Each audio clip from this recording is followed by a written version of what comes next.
Alright everyone, it is Dokkan time, and today's how to build video is going to be for the newly EZA'd Syn Shenron. Yes, Syn Shenron is finally getting an EZA, and he's pretty decent, you know, honestly he's not too bad.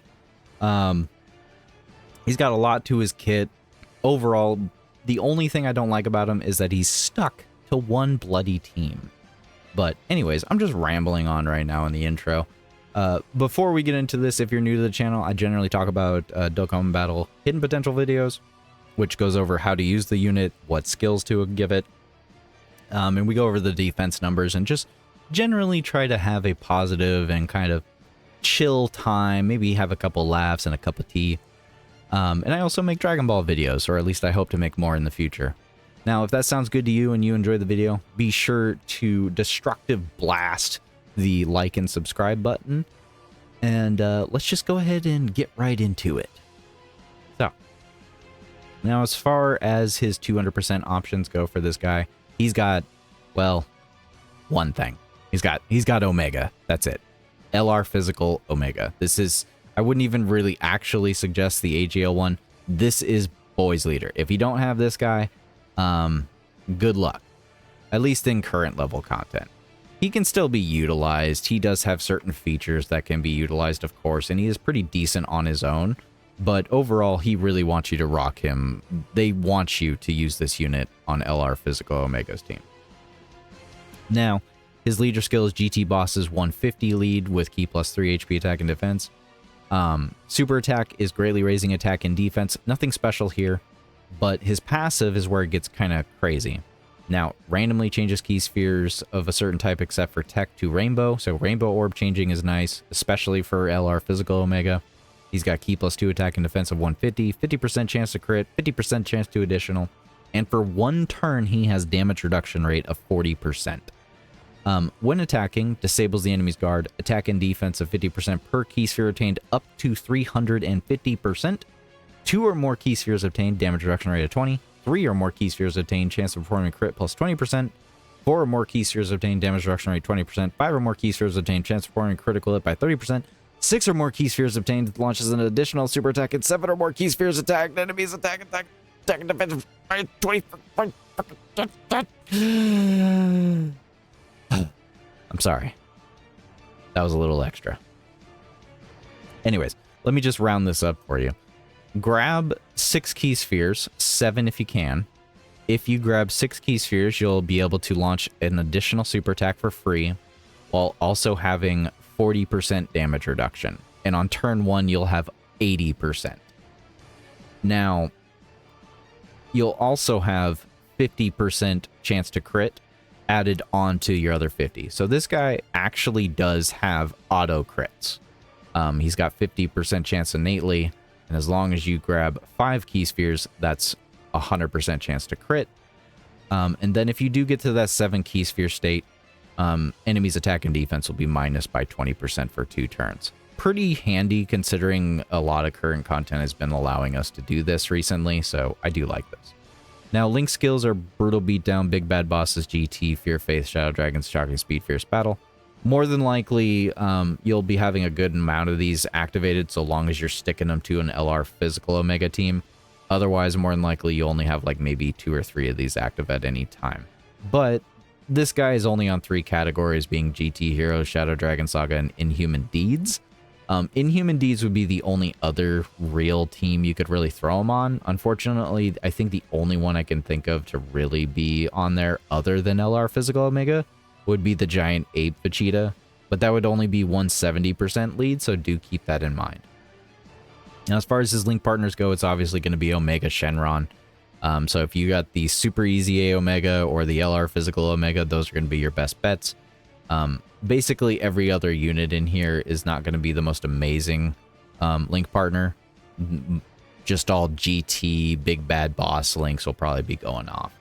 He's pretty straightforward, plain and simple. Orb changer, grab orbs with him, get 7 every turn.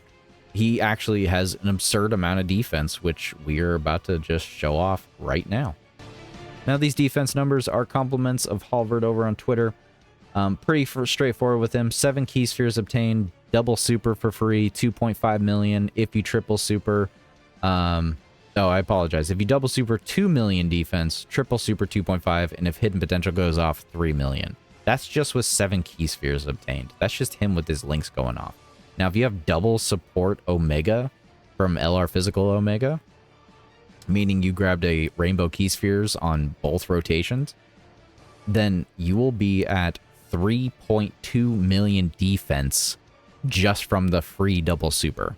That basically makes him free to tank any 6 million super, any 7 million super. Once you hit 8 million, that's when you're going to be having trouble and hope that he triple supers. And if he triple supers, he's tanking 8 million supers. It's going above that point at maybe around 9 million is where he might start taking a lot of damage. But this dude's he's scary tanky. Like he's absurdly good. Like he's probably the tankiest unit out of this celebration, except for LR STR Rose and Zamasu. It's actually disturbing how good they made him, specifically because he's a Shadow Dragon, and Shadow Dragons just historically do not do well. But oh my god, Shadow Dragons are actually a thing now, and this dude, he is the Shadow Dragon. This is a unit that can just pump out 30 to 40 million super attacks, auto crits. He's got stupid high defense. On LR Physical Omega's team, he is a god. But anyways, I'm just kind of rambling on now. So let's just go ahead and get into his kit. He's actually pretty plain and simple. I like this guy a lot. As far as him being a tech type, he just starts off with crit, unfortunately. Because of the nature of the unit and the fact that he auto crits already, just go ahead and give him additional level 5 silver and additional level 2. This will bump you up to a level 7 additional with equipment. That's a 14% chance to additional. Now, once you get to the 1 dupe builds, bottom right hand corner, of course, you can get up to a level 9 naturally on additional, and as long as you kept the previous equipment, you should be up to a level 16 additional, which is a 32% chance to additional, and the last node will just go into dodge because there's no reason to go into crit because he auto crits. And with his 100% rainbow, or at least 2 dupes and above build, right up here, you will just put the remaining nodes into additional and put the last node that you would either do crit or dodge and put it into dodge specifically, giving him a level 6 dodge naturally. It's at this point you can either decide to give him a defense orb.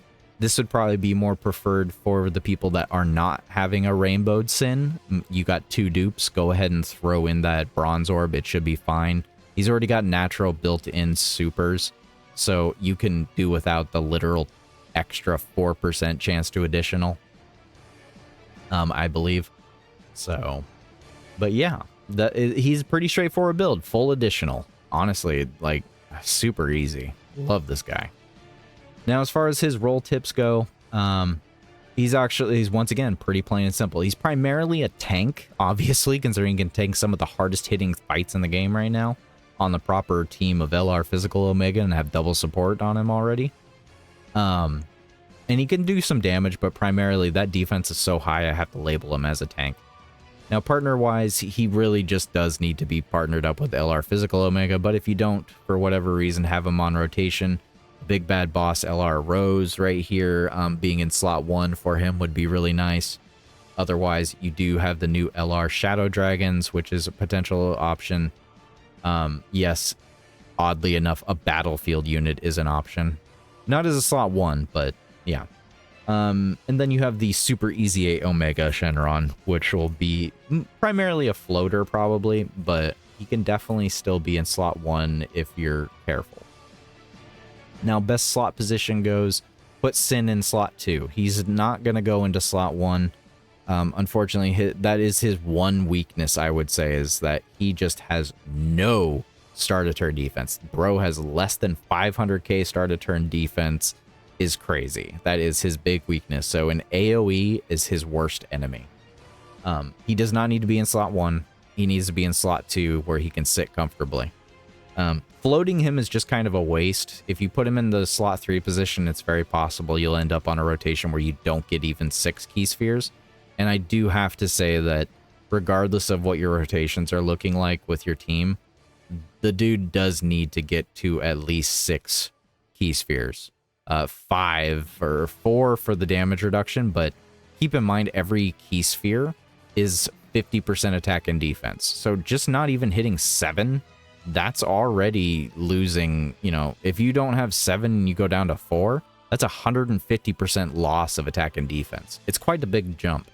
So just keep in mind, you really do need to focus on giving him his orbs. And honestly, with that, that's it. Probably the easiest build for any of these EZAs and new units. And I'm honestly really happy with that. So do let me know how you decided to build this Syn Shenron. Do you even have him? Did you get all our physical Omega? What teams do you think you could rock him on other than physical Omegas? And what fights did you run him into? Thank you for watching, everyone. I hope you have a good day and a good night.